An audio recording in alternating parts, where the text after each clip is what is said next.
saham MAK ya atau MAK Dynamic Indonesia. Nah, menurut saya MAK ini menarik ya, salah satu bisa dikatakan wonderful company juga.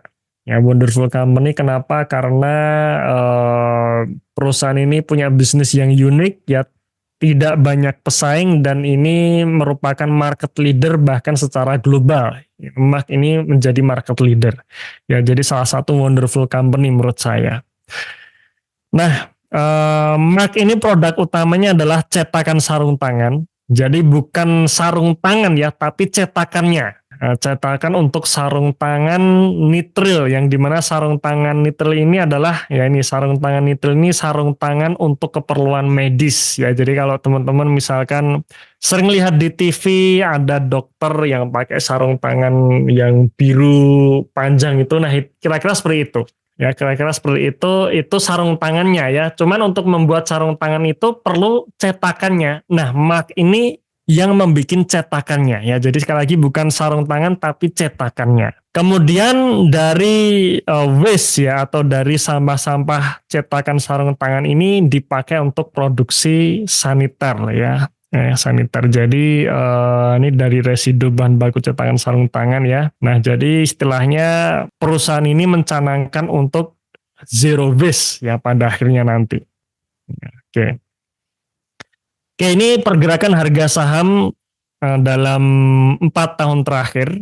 Ya, jadi MAK ini ketika COVID permintaan sarung tangan tinggi, permintaan cetakan juga tinggi ya, membuat harga sahamnya sampai nyentuh 1.300.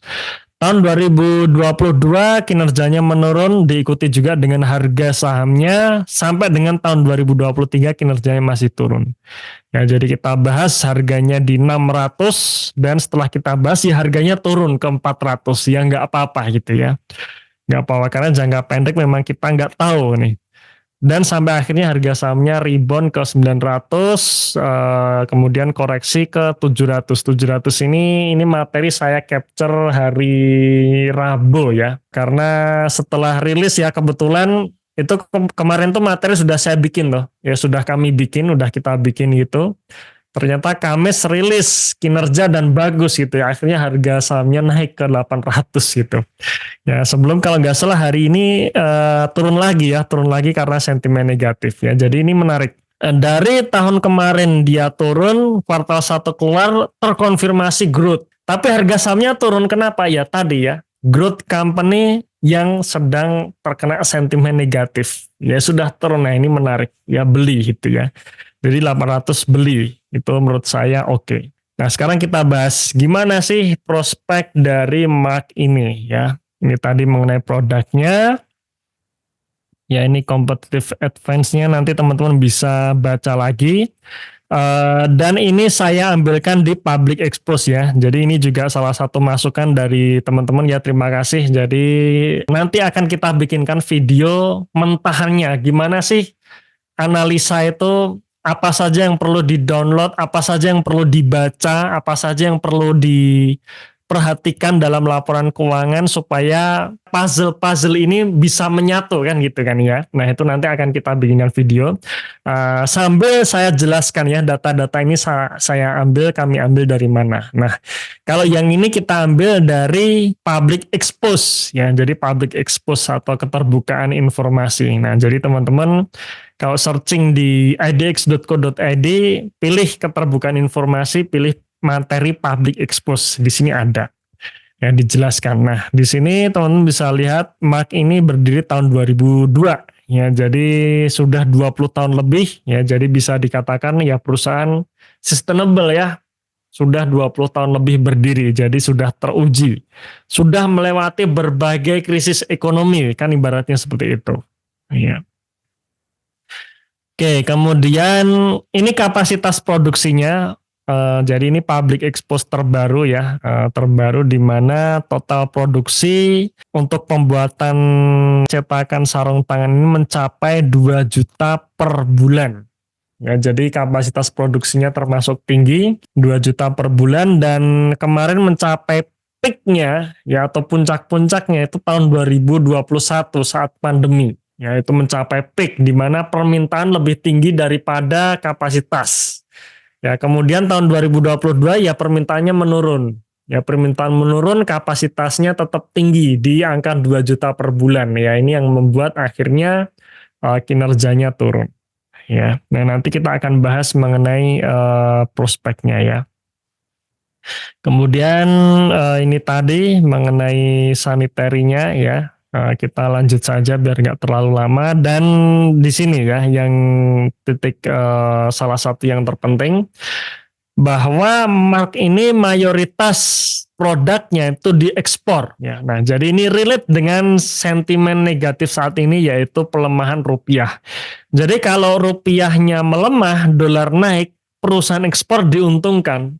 Kenapa? Karena dia dapat pembayaran dalam bentuk mata uang dolar, sedangkan operasional di Indonesia ya operasionalnya pakai rupiah ya. Jadi marginnya potensinya tambah tinggi, tambah naik, tambah gede gitu. Nah, terus ada pertanyaan lagi, berarti nanti kalau rupiah turun udah gak menarik lagi dong? Tidak seperti itu ya, tidak seperti itu. Tetap menarik. Kenapa? Karena dalam jangka panjang ini dolar ini pasti naik gitu. Ya dalam jangka panjang setiap tahun itu dolar pasti naik. Ya, jadi kenapa ini juga salah satu saya sebut wonderful company? Karena ya tadi salah satunya ekspor. Berarti kalau dia ekspor sepanjang dalam perjalanannya dolar ini selalu naik, rupiah selalu melemah, ya dia akan selalu terus diuntungkan gitu ya. Nah, jadi yang pertama kalau ada sentimen negatif dolar naik dia untung, nanti kalau dolarnya turun ya pada akhirnya dalam jangka panjang dolar ini tetap naik, dia tetap untung gitu ya. Nah, itulah salah satu keuntungan dari MAK ya, keuntungan dari MAK, nilai lebih dari MAK. Konsumen terbesarnya ada di Malaysia dan juga Thailand. Ini kurang lebih 50%, sisanya tersebar di beberapa negara. Cuman dia baru ekspansi ke China ya. Ke China ini naik ya, jadi permintaannya naik ya. Mungkin karena China lagi terserang virus lagi atau apa gitu ya. Nanti kita bahas ya. Nah, ini kami ambilkan dari materi presentasi Hartalega. Jadi Hartalega ini salah satu konsumen terbesarnya MAK. Ya, jadi MAK ini salah satu konsumen terbesarnya, penjualannya yang lebih dari 10% ini salah satunya ke Hartalega. Hartalega ini perusahaan produsen sarung tangan. Nah, dia ternyata juga memaparkan materi tentang para eksportir sarung tangan ya, dan ternyata Malaysia itu terbesar ya. Ini kebetulan di Malaysia ya, Hartalega ini perusahaan Malaysia, jadi Malaysia ini terbesar ya. Ini produsen sarung tangan ya, cuman sarung tangannya kalau cetakannya dia ngambil dari MAK gitu. Nah, ini Malaysia terbesar, kemudian China ya, China ini yang terbesar kedua. Dan dari penelitian Hartalega ini selalu mengatakan bahwa ada siklus-siklus setiap periode tertentu ini pasti muncul virus, ya virus-virus baru. Dan ketika virus ini muncul, permintaan sarung tangan akan naik. Cuman setelah naik biasanya permintaannya akan turun dalam jangka pendek ya. Jadi setelah adanya virus permintaan akan turun, tetapi dalam jangka panjang ya tetap akan naik gitu. Tetap akan naik. Nah, jadi di sini ya, ini grafiknya, ini demand ya, demand global ya, demand sarung tangan global ini dalam jangka panjang ini selalu naik. Covid naik, kemudian 2021, 2022 turun, tapi ya penurunnya di tahun 2022 kan tetap lebih tinggi dibandingkan tahun 2019, sebelum tahun 2019 ya, jadi tetap naik gitu. Nah, ini sepanjang dari tahun 2001 ke 2022 ya, dari Hartalega. Permintaan Hartalega ini perusahaan sarung tangan di Malaysia, dia melihat bahwa Malaysia eksportir sarung tangan terbesar dan permintaannya tinggi, sedangkan Hartalega itu dia ngambil cetakan itu dari MAK. Ya, nah, jadi tetap ya akan terimbas juga ke potensi permintaan cetakan sarung tangan dari MAK. Nah, kemudian ini saya ambilkan dari public expose-nya MAK itu sendiri. Nah, MAK sendiri pun itu juga sama, bahwa dalam jangka panjang permintaan sarung tangan itu akan selalu naik. Ya, selalu naik. 2021 merupakan puncaknya, kemudian 2022 turun, ya, tapi berangsur-angsur naik. Gitu. Nah, jadi tepat ini kita masuk setelah pandemi selesai, permintaan turun ya, startnya dari bawah di sini, sehingga nanti dalam jangka panjang dia akan naik terus gitu. Nah, selanjutnya ini ya, ini sekarang masuk ke pertumbuhan kapasitas. Nah, ini untuk kapasitas maupun permintaan dari mark itu sendiri. Ini datanya dari mana? Dari public expose juga ya. Jadi selain laporan keuangan konsolidasian, teman-teman juga perlu baca public expose-nya ya. Sebelum tahun 2022 ya, yang hijau ini kapasitas, kan tadi kan ya, kapasitasnya 2 juta per bulan nih kan, ribuan pieces per bulan ya, 2 juta per bulan. Tahun 2022 kapasitasnya 2 juta. Sebelumnya itu selalu di bawah 2 juta dan selalu permintaannya lebih tinggi dibandingkan kapasitas. Ya, selain nah ini yang warna kuning ini permintaan ya. Jadi selalu tinggi. Tahun 2022 saat Mark ini menaikkan kapasitas, ternyata permintaannya turun ya karena virusnya udah selesai, permintaan turun. Nah, disinilah Mark membuka rugi ya, kerugian. Jadi banyak barang-barangnya yang nganggur ya lah ya, alias over capacity.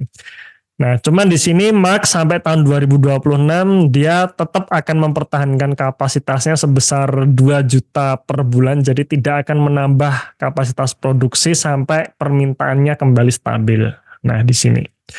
Nah, di sini ini forecast permintaan untuk cetakan sarung tangan Mark ya. Jadi di tahun 2024 di sini forecastnya naik. Nah, berarti pas ini cocok ya kita masuk sekarang. 2025 forecastnya naik, 2026 forecastnya juga naik. Nah, jadi Mark ini kalau kita mau hold dalam jangka yang sangat panjang, menurut saya ini juga cocok ya. Karena ini tadi permintaannya naik. Nah, itu mengenai prospek dari Mark. Jadi Mark prospeknya bagus ya. Kemudian potensi growth-nya juga masih besar karena Mark sendiri juga melihat bahwa negara-negara developed country itu kesadaran untuk memakai sarung tangan masih kecil dibandingkan negara-negara maju. Nah, jadi permintaan untuk negara-negara develop ini ya atau developed country ini masih sangat tinggi ya seperti itu. Ya, dan di dalam public expose-nya Mark ini juga mengambil penelitian dari pihak lain seperti di sini ya, SNS Insider. Dia memprediksi bahwa pertumbuhan permintaan sarung tangan itu akan selalu naik dengan CAGR 5,5% per tahun ya. Jadi sampai tahun 2030 permintaan akan terus naik. Kemudian penelitian dari lainnya lagi juga menyimpulkan hal yang sama ya, sampai tahun 2033 ini permintaan akan selalu naik dengan CAGR 7,3% per tahun. Ya, jadi untuk Mark ini kalau kita memang mau niat investasi jangka yang sangat panjang cocok gitu ya, cocok karena kita melihat Mark punya prospek bagus, growth pertumbuhannya masih ada, dividennya pun juga rutin ya, rutin untuk dibagikan. Oke ya. Nah, ini sales revenue per country. Ya, kita lihat terbesarnya Malaysia, keduanya Thailand. Kemudian dia ekspansi ke China, akhirnya China ini naik 2022, China cuma 5% dari salesnya, kemudian tahun 2023 ini menjadi 22%. Ya, jadi ekspansi ke China-nya berhasil nih. Ya, jadi bagus dia. Jadi sekarang Mark ini punya negara gede lagi yang sebagai negara tujuan ekspornya, yaitu di China. Jadi China, Thailand, dan juga Malaysia. Indonesia ternyata cuma 3% gitu ya. Ya, jadi memang ini perusahaan eksportir, jadi diuntungkan dengan pelemahan rupiah yang terjadi selalu ya, selalu dalam jangka panjang ini rupiah selalu melemah. Ya, kemudian growth growth akan permintaannya juga masih tinggi. Ya. Dan Mark ini menarik sekali gitu ya.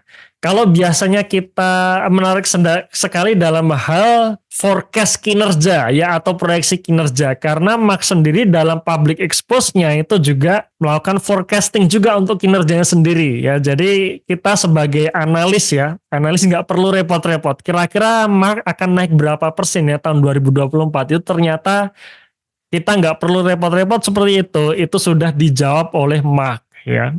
Jadi target dari Mark untuk tahun 2024 itu naik.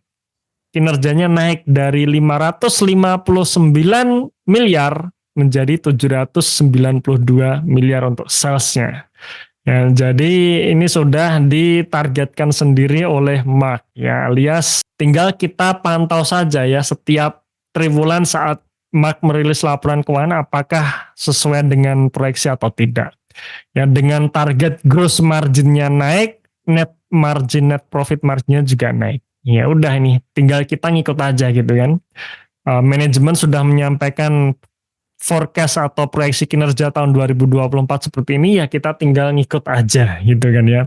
Nah, jadi tahun 2024 ini sudah potensi untuk growth ya. Tahun 2023 dia turun, ya tahun 2024 dia akan naik ya. Terbukti kuartal 1 labanya sudah naik ya, sales maupun labanya naik.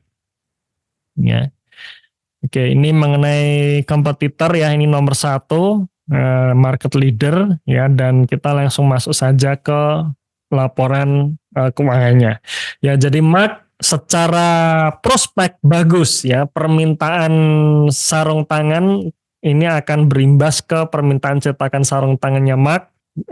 Growth room-nya masih lebar, diuntungkan juga dengan pelemahan rupiah ya, sesuai dengan tema kita pada malam hari ini adalah pelemahan rupiah ya. Jadi Mark akan diuntungkan. Oke, nah sekarang kita masuk ke laporan keuangan. Untuk laporan keuangannya biasanya ya, ini sambil sedikit sharing lagi. Fungsi kita analisa laporan keuangan adalah kita memastikan bahwa perusahaan tidak akan bangkrut. Itu yang terpenting sih ya. Dalam artian perusahaan tidak akan terjadi gagal bayar kewajiban dan sebagainya. Karena sekalinya perusahaan ini gagal bayar kewajiban, apalagi itu kewajiban obligasi, ya sudah sahamnya disuspend itu. Ya sahamnya disuspend sampai perusahaan membayar utang-utangnya itu ya. Itu yang terjadi ke emiten-emiten karya saat ini gitu kan ya. Nah, itulah pentingnya kita mempelajari neraca. Maka dari sini saya biasanya yang saya perhatikan adalah posisi kasnya. Kasnya besar nggak? Kas yang besar menandakan likuiditas perusahaan bagus. Ya. Artinya perusahaan tidak akan gagal bayar kewajiban. Ya. Kasnya sekitar 10% dari total aset, ya menurut saya oke. Cuman memang di sini ini kebetulan terbaru posisi 31 Maret 2024 ya. Nah, di sini yang sedikit mengagetkan adalah piutangnya yang naik. Sebenarnya piutang naik itu hal yang wajar ya. Ketika salesnya naik. Jadi kalau salesnya naik, piutangnya naik itu hal yang wajar. Ya, yang wajar. Yang perlu kita pastikan adalah piutangnya terbayar kan gitu kan. Berarti kita perlu cek jangka waktunya ya atau umur piutangnya yang macet berapa. Kemudian karena makin besar piutang yang macet, makin besar cadangannya, dan cadangan ini akan dibuka sebagai rugi ya, kerugian.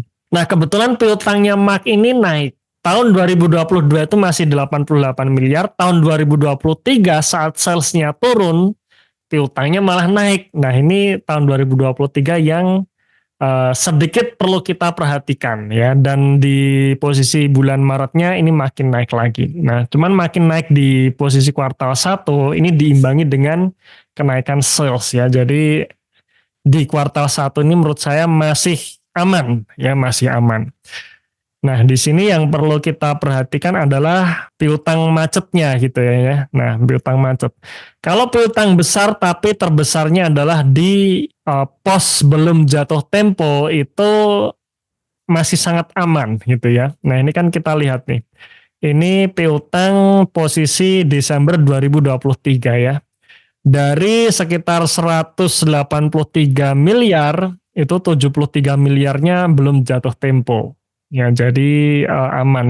Yang sudah lewat jatuh tempo ini porsinya lebih kecil ya dibandingkan yang belum jatuh tempo. Itulah kenapa cadangannya juga kecil ya. Jadi dari 183 miliar dicadangkan sekian menjadi 154 miliar. Cuman di kuartal 1 ini beralih nih. Ya, beralih. Dari yang terbesar di pos belum jatuh tempo, sekarang terbesarnya ada di tengah-tengah sini, antara telat 1 bulan sampai 6 bulan ini. Ya, nah ini jadi pos terbesar. Dan sampai saat ini cadangannya belum naik. Ya, jadi nilai cadangannya masih sama dengan posisi akhir tahun 2023. Kalau kita baca laporan keuangannya, manajemen tetap meyakini bahwa cadangan ini cukup ya, masih cukup untuk mengatasi piutang-piutang yang tidak tertagih, kira-kira seperti itu. Nah, di sini kita perlu perhatikan nih. Nanti kalau tiba-tiba yang lebih dari 6 bulan ini naik signifikan, otomatis cadangannya akan naik juga. Kalau cadangannya naik, maka ini membukan kerugian ya, rugi ya. Jadi mirip-mirip seperti case-nya BTPS kemarin lah ya. Jadi kalau kreditnya macet, ya CKP-nya naik gitu.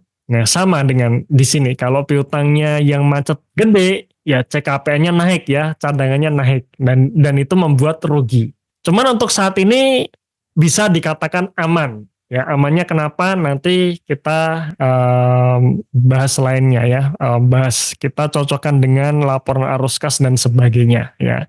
Jadi untuk posisi kuartal 1 ini masih aman. Ya, jadi kalau misalkan teman-teman beli MAK, salah satu hal yang harus diperhatikan adalah di sisi piutangnya ya. Nah, kenapa saya bilang aman? Karena yang pertama di sisi liabilitasnya masih oke. Tadi kita melihat MAK punya kas 125 miliar, sedangkan total liabilitasnya 130 miliar. Ini udah aman banget nih. Utang banknya pun sangat kecil ya, jadi sangat aman. Ya, jadi tidak akan kesulitan untuk membayar kewajiban-kewajibannya. Kemudian, nah ini kinerja kuartal 1. Ya, kuartal 1 ada kenaikan penjualan 63%, laba kotor 94% ya, jadi sangat bagus. Ya, jadi seperti tadi ya, kenaikan sales itu akan membuat kenaikan piutang itu hal yang wajar. Ya, hal yang wajar. Nah, cuman karena tadi kan ya, tahun 2023 itu ada case di mana salesnya turun tapi piutangnya naik. Nah, itu yang perlu kita perhatikan. Harapannya sih nanti kuartal 2 itu piutangnya makin membaik ya, harapannya seperti itu. Nah, kemudian laba bersihnya naik 134% ya, jadi sudah terkonfirmasi growth ya, jadi sudah growth. Kinerjanya growth, harga sahamnya belum naik ya, masih naik tapi kan ketahan ya, dari 800 hari ini turun karena sentimen negatif ya, ini menarik gitu. Ya menarik, kita bisa mulai akumulasi dari sini. Cuman tadi ya, salah satu kalau kita baca neraca MAK, salah satu yang perlu kita perhatikan masalah piutangnya ini nanti. Ya. Nah, di sini arus kasnya juga bagus. Ya, jadi kenapa saya bilang aman? Karena arus kasnya juga masih bagus, masih tinggi ya. Masih tinggi ini. Jadi kalau misalkan kita mau pakai, bisa sih kita misalkan mau menghitung rasio piutang ya, turnover piutang atau perputaran piutang itu oke-oke saja, tapi itu rumit sekali pastinya ya, rumit. Saya sendiri juga nggak pakai gitu. Karena bagi saya yang penting neraca ini adalah memastikan perusahaan tidak gagal bayar, itu aja sih. Itu buat saya. Nah, makanya kita cek, salah satunya adalah arus kas operasinya bagus, dan ini bagus. Karena arus kas operasi lebih tinggi dari laba bersih. Nah, ini hal yang normal ya. Normalnya memang seperti ini. Arus kas operasi harus lebih tinggi dibandingkan laba bersih. Berarti laba bersihnya itu benar-benar laba yang ada duitnya gitu. Ya, jadi kalau ada perusahaan menghasilkan laba bersihnya tinggi, tapi arus kas operasinya negatif, kemudian piutangnya tinggi, nah itu berarti labanya laba-labaan gitu ya. Itu yang terjadi ke Sritex ya. Sritex itu kita bikinkan videonya juga beberapa waktu lalu. Di mana Sritex ya, Sril ini labanya bagus, ROI-nya 10%, PBV 0,3 kan murah. Tapi kalau kita cek piutangnya naik, laporan arus kasnya negatif, hutang jangka pendeknya tinggi, nah ini berarti labanya cuman catatan tok, ini nggak ada duitnya. Nah itu resiko tinggi ya, ada gagal bayar. Ya itu akhirnya sempat yang kemarin gagal bayar itu. Nah kalau MAK case-nya arus kas operasinya masih positif, jadi masih aman ya. Kuartal 1 ini secara neraca, secara kesehatan masih sangat aman. Ya. Oke, nah ini tadi ya ekspornya tinggi. Nah sekarang kita masuk ke value sheet ya. Nah jadi mengenai MAK tadi sudah ada beberapa kesimpulan. Yang pertama, prospeknya masih bagus ya, ruang untuk tumbuhnya masih terbuka lebar, diuntungkan dengan pelemahan rupiah, kemudian secara neraca sehat ya, kesimpulan yang kedua secara neraca sehat kinerjanya growth ya, naik 160%. Nah, sekarang kita tinggal cek valuasinya menarik atau tidak. Nah, ini value sheet-nya Mark ya, kita langsung saja masuk ke valuasinya Mark ya. Mark ini jadi kolom atas ya, kolom atas terutama di sini ini ada pendapatan, laba kotor dan laba bersih ya. Di sini ini tadi secara tahunan naik 63%, salesnya labanya naik 137%. Secara kuartalan pun naik dan ini 2 bulan berturut-turut secara kuartalannya naiknya bagus. Itulah kenapa kalau kita bicara mengenai alasan harga sahamnya Mark itu akhirnya rebound dari 400 ke 900, salah satunya kinerja kuartalan di kuartal 4 kemarin itu bagus ya. Itu reason fundamentalnya ya, alasan fundamentalnya. Nah, sekarang kita lihat untuk prospek tahun 2024 ya. Prospek 2024 sekarang harga Mark itu berapa? 815 ya kalau nggak salah ya. Sebenarnya kita share kemarin itu hari Minggu itu masih 700 sekian ya, 760 atau 770 lupa, tapi anggap saja 800 ya. Oke, kita bulatkan aja lah ya 800. Nah ini proyeksi kinerja sampai akhir tahun. Jadi tadi kita tinggal ngikuti saja dari manajemennya gitu kan ya.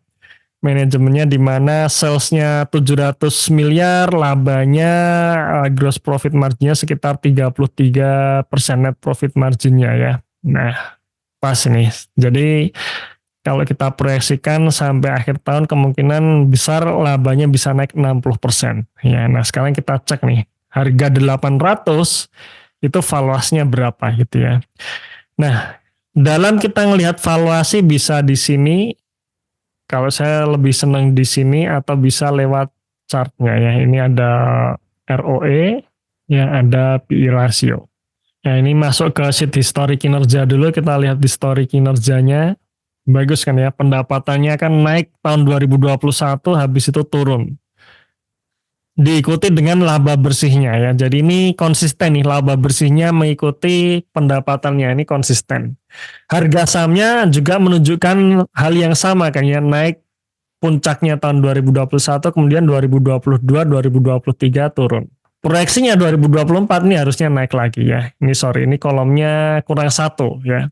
Nah ini proyeksinya. Jadi ini bagus nih. Jadi ini sudah turn around ya. Kalau labanya sesuai dengan proyeksi kita berarti sudah turn around ya, jadi bagus ya. Ini valuasinya ya, jadi kalau kita mau lihat valuasi bisa di sini. Ini valuasi kita ngelihat PBV yang di bawah PE ratio ya. Besok mungkin kita jelaskan. Tapi saya lebih senang kalau langsung lihat angka dibandingkan chart ya. Nah di harga 800 ya, benar ya, harga Max sekarang 800 lah ya, 815. Di harga 800 secara PBV 3,4 kali. PE rasionya 12 kali. Nah, kan biasanya kita ngelihat nih, berapa sih PBV murah, berapa PBV wajar, atau per wajar atau per mahal kan gitu kan ya. Apakah PBV di atas 1 kali itu mahal? Ya belum tentu. Kita Mark nunggu PBV 0,3 kali ya nggak akan bisa nyampe gitu kan ya. Nah, maka yang kita lakukan adalah kita bandingkan rasio ini dengan kinerja masa lalu. Ini kebetulan sebelum tahun 2015 kita head saja ya. Nah, kalau laba tahun 2024 ini sesuai dengan proyeksi yaitu sekitar 240-an miliar, maka ROE-nya potensinya mencapai 27%. Ya, 25-27% ya. Karena kan ekuitasnya kan pastinya juga naik nanti ya.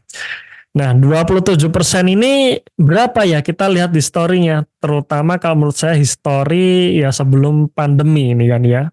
Nah, di sini kan PBV-nya bisa 5, 6, 7 kali gitu. Nah, berarti kalau kita ngelihat PBV 3 kali ya menurut saya sih masih value ya, masih istilahnya anggap saja under value atau fair value oke lah ya. Dan kalau ROE-nya naik, kalau teman-teman melihat atau menonton materi di online course-nya, ketika ROE-nya naik, kita juga perlu lihat PI ratio. Ya, dan PI ratio saat ini 12 kali itu masih di bawah di sini ya. Masih di bawah seperti sebelum pandemi ini rata-rata 18, 19, 20 kali. Ya, jadi menurut saya masih under value ya, masih growth at reasonable price, gampangnya seperti itu ya. Berapa targetnya? Misalkan kita target naik 100%, 1.600. Nah, 1.600 ini ya 6 kali masih oke, masih kita bisa bisa bisa toleransi ya, bisa toleransi karena kita ngelihat kalaupun nanti tidak di tahun 2024 bisa di tahun 2025. Jadi ketika labanya makin naik lagi, berarti kan harga 800 ini menjadi toleransi lagi dengan PBV yang lebih rendah dan PI ratio yang lebih rendah untuk tahun 2025. Nah, kira-kira seperti itu ya. Nah, jadi harga 800 menurut saya ini masih harga yang bisa kita masuk ya, masih growth at reasonable price. Ya, walaupun sudah naik 100% dari harga bottomnya 400, tapi kita masuk di 800 menurut saya masih oke. Untuk jangka ya 2024 ini sampai 2025 nanti ya. Karena itu tadi, semakin panjang ketika kinerjanya makin naik, maka harga 800 sekarang ini bisa menjadi harga diskon untuk 2 tahun lagi, kira-kira seperti itu. Konsepnya seperti itu. Yaitu konsepnya sudah saya cantumkan di materi online course-nya tentang menghitung valuasi harga saham ya. Jadi teman-teman nanti bisa lihat di situ. Oke ya, jadi 800 menurut saya oke. Kemudian dividennya perusahaan ini konsisten selalu membagikan dividen ya, konsisten selalu membagikan dividen. Jadi kalau misalkan tahun 2024 ini membagikan dividen misalkan sekitar 40% anggap saja ya dari laba tahun kemarin ya, tetap masih ada sih ya, ada sekitar 2%. Ya tetap oke. Dan nanti kalau misalkan labanya naik, ya ini 40% ya, historinya ya rata-rata 40%, anggap 40%. Nanti labanya makin naik lagi, ya pastinya dividen yield-nya juga akan lebih tinggi ketika kita punya di harga 800. Ya, nah maka di sini sekali lagi harga 800 menurut saya harga yang masuk akal untuk dibeli dengan catatan ya, dengan syarat kinerja untuk tahun 2024 dan 2025 ini naik ya. Jadi ke 100% naik 100% masih sangat mungkin untuk MAK ya, untuk jangka panjang ya di 2024 sampai 2025 nanti. Ya, jadi kesimpulan untuk MAK adalah yang pertama, kinerja posisi kuartal 1 sudah growth. Tahun 2023 masih turun dan 2024 ini sudah terkonfirmasi growth ya. Jadi menarik sekali, apalagi saat ini masih sentimen negatif. Jadi growth at reasonable, growth saat sentimennya sedang negatif, menarik untuk dibeli. Resikonya rendah karena kemampuan menghasilkan cash-nya besar, kemudian cash-nya juga besar. Ya memang ada sedikit ganjalan di piutang, tapi sampai di kuartal 1 ini masih aman. Nah, jadi bagi kita yang ingin atau kita yang ingin memiliki perusahaan MAK dengan membeli harga saham MAK, nah salah satu hal yang harus kita perhatikan nanti adalah di piutangnya ya. Piutangnya. Tapi sekali lagi sampai posisi kuartal 1 ini masih sangat aman. Yang kedua, potensi dividen yield 2-3% tergantung nanti RUPS-nya akan berapa persen untuk tahun ini. Tapi kalau kita panjangin lagi durasinya, ya dividen yield-nya pasti akan lebih besar ketika kita punya harga 800 dan di tahun-tahun mendatang labanya makin naik ya. Tuh. Kemudian prospek 2024 labanya naik, dan tipsnya kalau misalkan kita baru mau beli MAK saat ini ya sudah beli lamsam ya. Kalau misalkan kita beli saat kemarin kita bahas di webinar bulan September ya, tadi saya sedikit lupa September kalau nggak salah, September atau Agustus itu harganya 600. Ya kita mau sekarang udah naik ke 800, mau averaging up menurut saya juga masih oke ya. Jadi masih ada kesempatan untuk kita membeli lagi ya untuk MAK. Jangka panjangnya masih sangat bagus, ruang tumbuh masih sangat lebar, diuntungkan dengan pelemahan rupiah. dividennya rutin dibagikan, harga sekarang masih harga yang wajar untuk dibeli. Ya, jadi Mark sangat bagus, termasuk wonderful company menurut saya.